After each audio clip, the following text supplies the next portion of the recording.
katur sedaya warga masyarakat wonten ing tlatah Mrutu.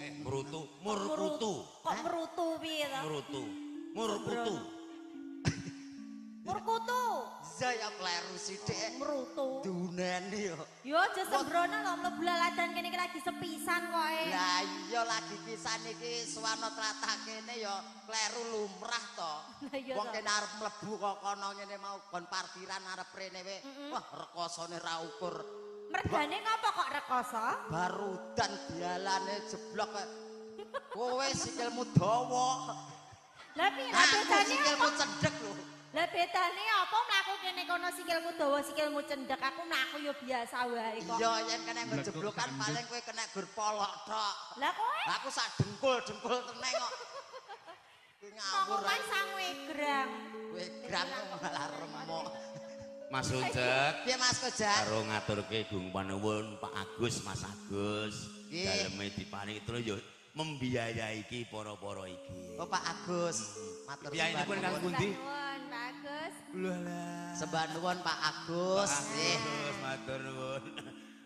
Ayo Matur disalingi nuwun. Mas. Mugi berkah barokah. Terima kasih Pikantuk Bagus. leliru ingkang langkung kathah. Amin. Kapan aku iso sugih kaya Mas Agus? 20 tahun dadi MC mung kaya ngene ae. Akal-akalnya lurah ya bosok ya Mas. Lha kowe iki sangkeno sing-sing kok. Iya. Rezeki mungkin yang sortarup rasa gak jago lurah barang. Wong anggite arep merubah ekonomi. Ngrubah ekonomi ae kowe ngatur kanca-kanca campur sawe mumet arep ngatur kelurahan. Oh bosok kowe. Heeh. Lah iso. Maka matur nuwun. Sami-sami Mas. Katur kancane malah marahi mumet kancane kok. Lah iya. Ki nderek urun dedonga Mbak Ina Nggih, Mas kagem Ucap. warga masyarakat wonten ing tlatah Murkutu nggih. Pagak. Mugi sedaya pinaringan sehat, Amin. panjang yuswa, Amin. tutuk anggenipun momong putra wayah, Amin. rejeki kathah melimpah barokah.